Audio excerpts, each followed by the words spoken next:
Sir, आज के हवाले से जो आज एक शख्स के ऊपर आज कन्विक्शन हुआ है, उस हवाले से आगाह कर दीजिए, कौन था वो, क्या कर रहा था?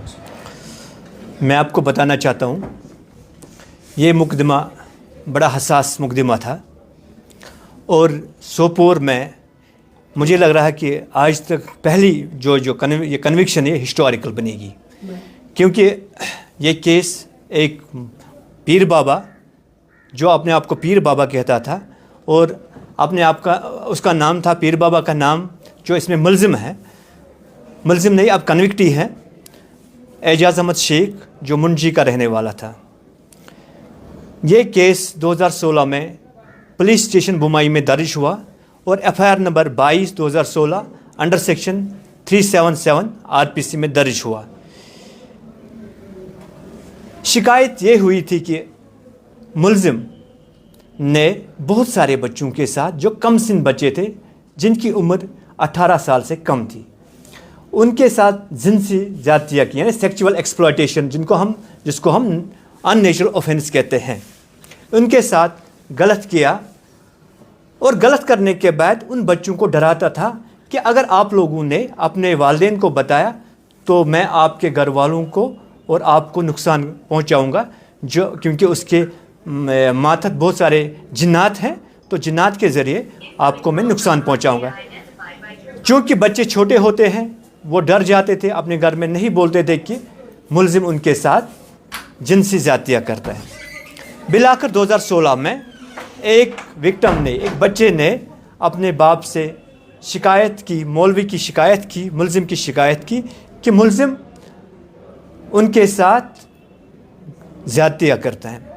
चूँकि बाप को न रहा, वो एसएसपी मुतलका के पास गए और एक तहरीरी शिकायत एसएसपी के पास पेश की।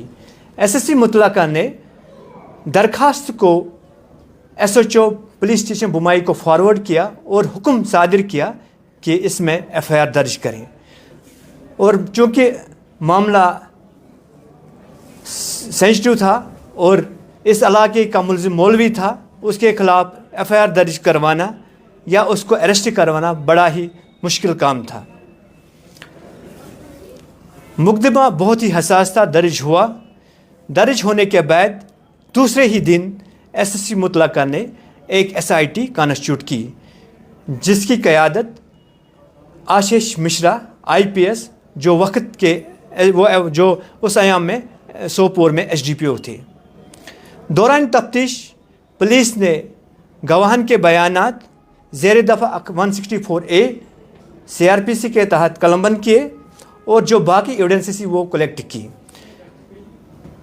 एविडेंसेस कलेक्ट करने के बाद प्रीमा फेशियी मुलजिम के ख़िलाफ़ ऑफेंस मेड आउट हुआ और अदालत में सेक्शन 173 में चालान पेश हुआ।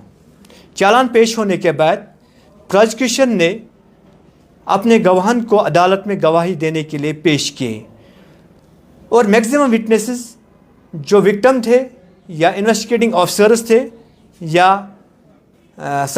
कोरबरेटिव एविडेंस थी, वो प्रोसिक्यूशन ने अदालत में पेश की। विक्टिम को, जो इसमें विक्टिम था, उसको एडवोकेट आयशा जहांगीर रिप्रेजेंट कर रही थी और एडवोकेट साहिबा ने प्रोसिक्यूशन और अदालत को भी इस केस में असिस्ट किया। डिफेंस साइड से डिफेंस ने 6 गवाहों को पेश किया, जिनको प्रोसिक्यूशन ने क्रॉस एग्जामिन भी किया। फाइनली प्रोसिक्यूशन विटनेसेस और डिफेंस विटनेस को एग्जामिन करने के बाद एक स्टेज आता है जो फाइनल आर्गूमेंट का होता है। जज साहब ने दोनों साइड की दलीलें सुनी, आर्गूमेंट सुने, जजमेंट्स एग्जामिन किए, लॉ पॉइंट इस पे जो था वो हर एक चीज़ अच्छे से दोनों पार्टीज़ का सुना। चीफ जुडिशल मजिस्ट्रेट मीर वजाहत साहब ने मुकदमा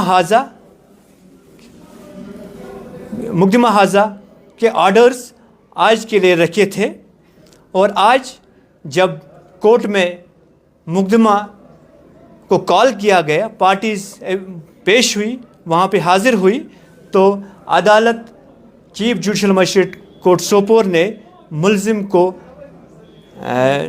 को कन्विक्ट किया और हुक्म सादिर हुआ कि इसको कस्टडी में लिया जाए।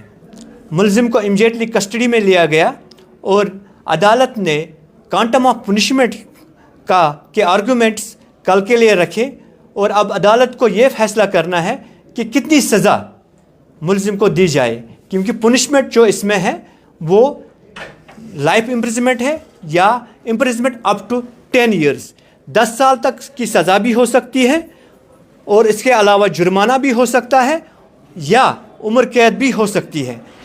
और विक्टिम कंपनसेशन का भी एक प्रोविजन लॉ में है। अब कल हमें देखना है कि अदालत मजाज का क्या फैसला होगा, वो कल ही पता चलेगा, तो हम अकॉर्डिंगली आपको कल ही उसके मुतालिक अपडेट दे सकते हैं। ये केस पिछले 7 साल से चल रहा है। 2016 में रजिस्टर हुआ है और 2017 में अदालत में ये केस दायर हुआ है। टोटल गवाह इसमें कितने थे? इसमें टोटल 14 विटनेस थे। 14 में से 12 विटनेस प्रोसिक्यूशन ने एग्जामिन किए। चलो, थैंक यू।